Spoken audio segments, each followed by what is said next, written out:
is Joe Molinaro. I lived in Dutchess County for 30 years, and I moved to Highland. Started playing softball 1964 with the George Stutzel team, which started this whole idea of fast pitch softball. Played a 20-game schedule. Then we went 1965 to 68 to Red White's Auto Body. And we won the state tournament there 4 years in a row. That was a record. And we ended up going to the Nationals in regionals in 1968 and the Nationals in 1968. We won, coming 10th, 68, 69, 70, we came in third, I think, and in 72, we came in third, and 73 we came in third. So that started the whole scenario of fast pitch softball, and I think that carried on for years, until probably the mid-70s, and then kind of fizzled out. I'll give this to Donnie Gallo. Yeah, hi, my name is Don Gallo. I lived in Dutchess County my entire life. I'll be 80 in April, so that's a long time. I started playing sports when I was young, but I started with baseball because fast pitch softball wasn't really around when I was growing up. I played baseball with the Beacon Braves, which was a Class D team. I went to college on a baseball scholarship to St. Peter's University. I went in the Army for 5 years, and then I got out, and I came home, and there was no baseball. So I went into fast pitch softball. I started with the Brewers. I played with the Brewers. Went to a national tournament, and my fondest memories are facing some of the greatest fast pitch softball pitchers in the world. Ty Stofflet, Owen Wolford, Metro Zurich, and played until I was 40 years old, and then I couldn't do it anymore. And that's about it. I'll pass it on to Angelo Veronese. Hi, my name is Angelo Butch Veronese.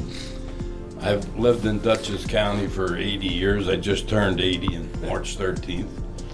And Joe and I actually grew up across from each other, downtown Poughkeepsie. And I started playing sports, at a relatively young age, probably 5 or 6.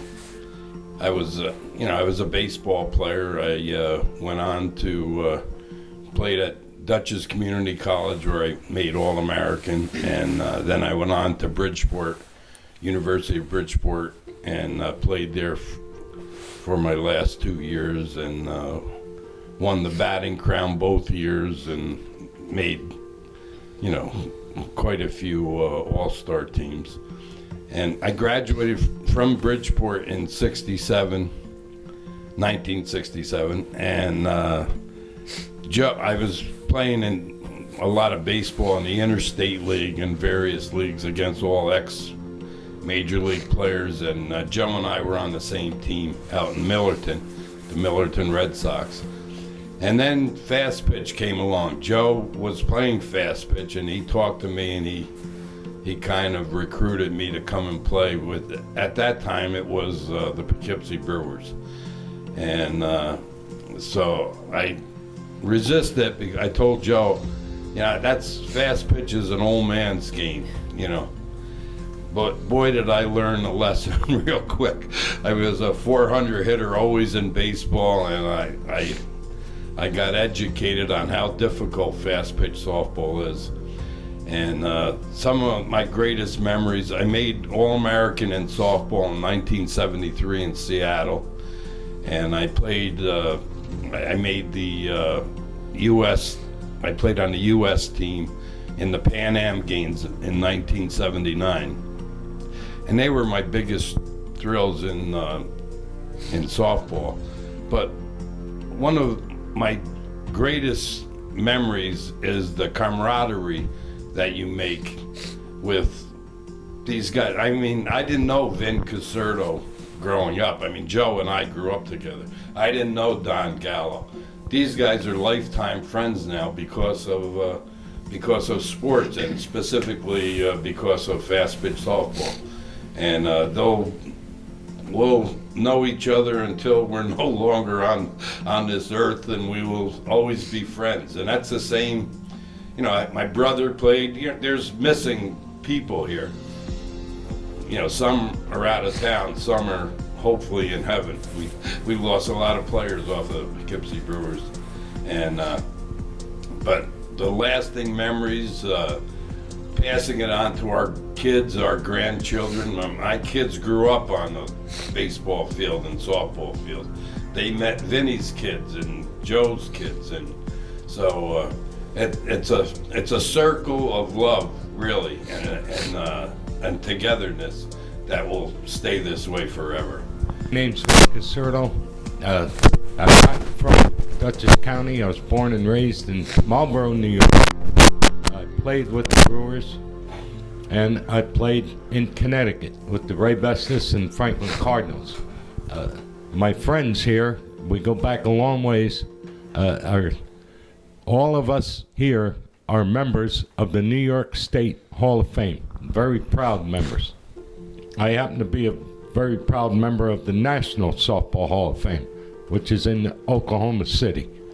I was a 3-time All-American, 2-time national champion, and when we first met, all of us just gave everything to the sport, and we thank the sport of softball for bringing us all together. For if it wasn't for the sport, we probably would have never met. Lasting memories, making All-American 3 times, getting inducted into the Halls of Fame that I'm in. All of these things mean the world to me. And our friendships mean the world to me. All of us know each other's wives, each other's children, brothers, sisters. It's a family affair, like Butch said, and it'll be a family affair forever. For Joe, Don, Butch, and Vinny, who are better known for their time on the Poughkeepsie Brewers, a fast-pitch softball team in Dutchess County, sports meant everything to them growing up.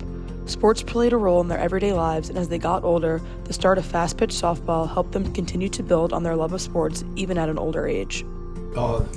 Originally, you see, back in the 60s, they had a downtown softball league, which had great pitchers.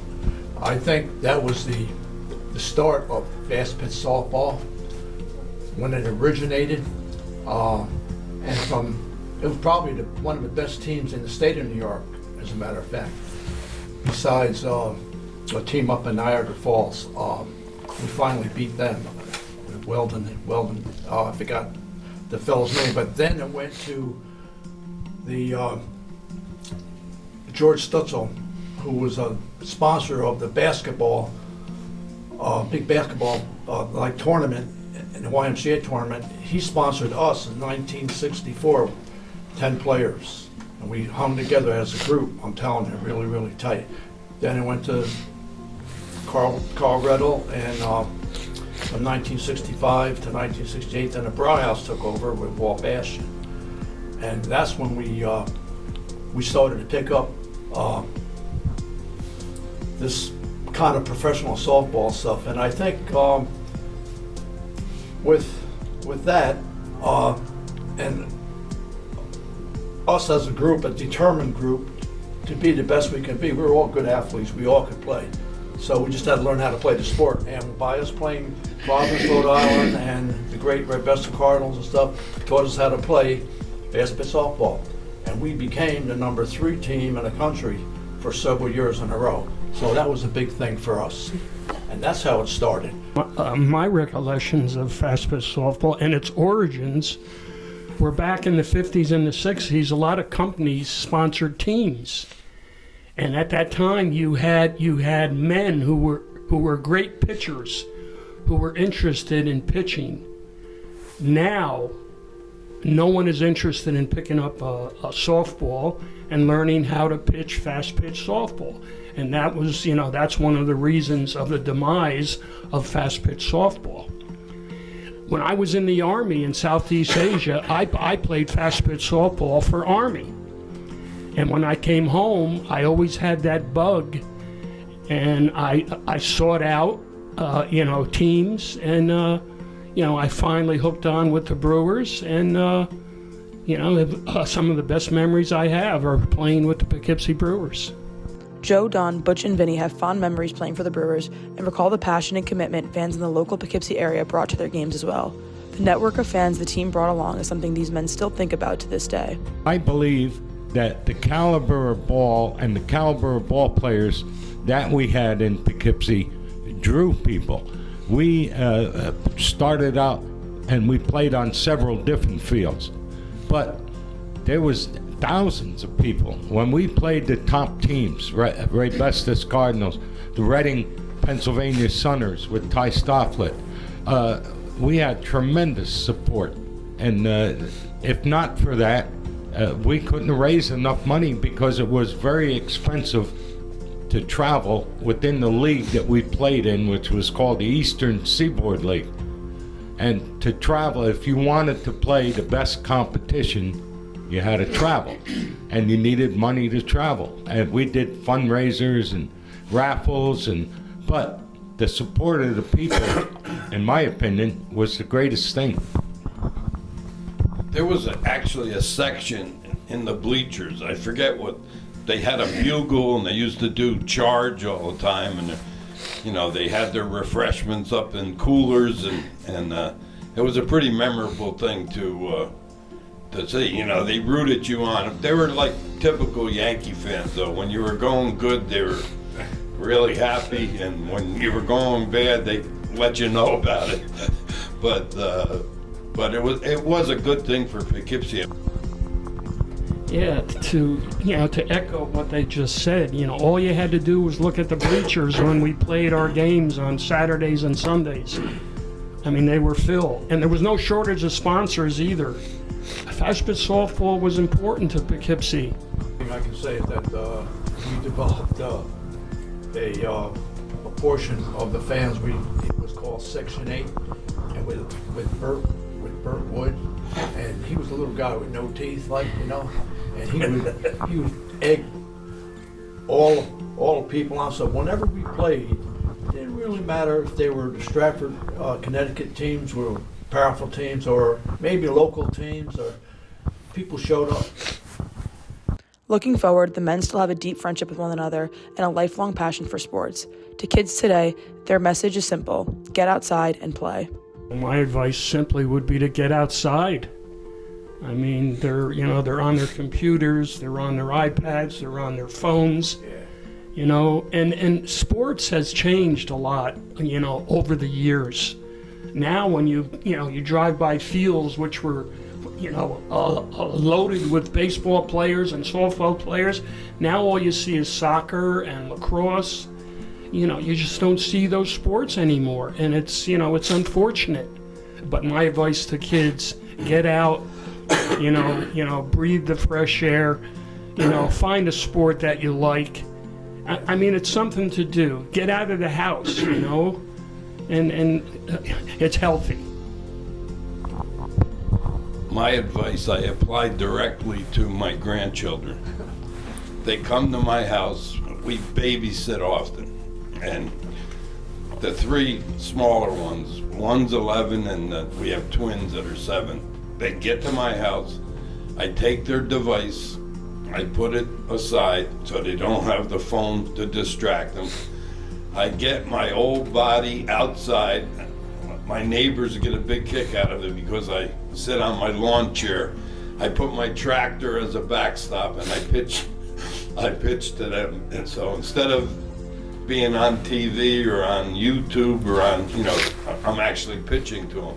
And we go out there for about an hour, then they shoot baskets, and then when they come in, I let them on their device for a while. But, my advice is what Donnie, and get outside. There's plenty of opportunity to get outside. Even if it's in your own backyard, go out and play and enjoy the game. And just understand that there's opportunities out there, maybe not to play professionally, but to build relationships with people and to talk with people. Instead of texting, you communicate on a ball team. That's the most important thing, communication, camaraderie. There's no one player that can do it themselves. You need teamwork, and that's what it'll teach kids, and it'll be, to their best advantage as they grow and they marry and they get jobs, and there's nothing more important than communication. My advice, the parents, and it's all of us have done it. You try and give your children what your parents couldn't give you. So in a sense, they're being spoiled. My advice to parents and young kids, if I was raising a child in today's world, I would tell that child, you could play any team sport you want to play, but you must play an individual sport. Wrestling, tennis, swimming, golf, where it's you. It gives you more of a competitive edge. The kids in today's world, in my opinion, want everything given to them. They don't want to have to earn it. Give me this, give me that, give me this. We had to earn everything. That's the way our parents brought us up. I think playing an individual sport helps a child with a team sport. Gives you more of a competitive edge. The late Cliff Ong was an original Brewer, and he was the mainstay of the team. He was the MVP of the team, and his brilliant pitching prowess elevated the Brewer team to a national prominence. Without him, there would not have been a team, or at least a team that became recognized as a national softball power. Cliff also, through the recognition and notoriety he received as the Brewer ace, went on to being so instrumental in the development of young girls and ladies fast-pitch softball in Dutchess County as one of the founders of the Poughkeepsie Debs. Through his efforts and leadership, young women developed excellence in not only softball, but in character building as well. May Cliff rest in peace. Well, I think sports, as a child, I had to overcome a few disadvantages, with personal stuff. I think sports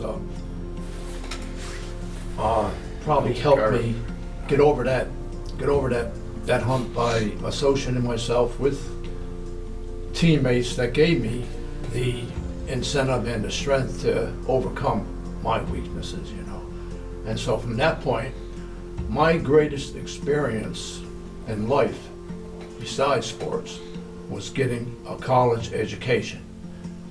And my experiences as a youngster, going through elementary, high school, was kind of earth-shattering because I was always in the shadows. So when I went on to college, I learned through sports how to accomplish all that. And when I got my degree, like I said, that was my greatest accomplishment. It's just, it's embedded in you, sports and things that have evolved as a result of sports. And it's just really a wonderful experience. And a lot of it is due to the formation of the Poughkeepsie Brewers and all of our involvement in that. And as Vinny earlier said, our family's involvement. Our wives became friends, our kids became friends. And it's just something that, will take us to our graves. In my opinion, we're all avid sports fans. We watch football, basketball, baseball. I don't know how many of the guys watch hockey. The three basic sports when we were kids were football, basketball, and baseball. That's what we grew up with. There wasn't much soccer around. There wasn't any lacrosse at all. Very little hockey. But in my opinion, sports builds character. And it brings lifetime friendships. That's what I think we're all in agreement with. If it wasn't for the sport that we played, we probably would have never met. But we've built lifelong relationships. And I do believe sports builds character. Whatever sport you like, go out and give it your best. But you got to give it 100%, because you only get out of it what you put into it.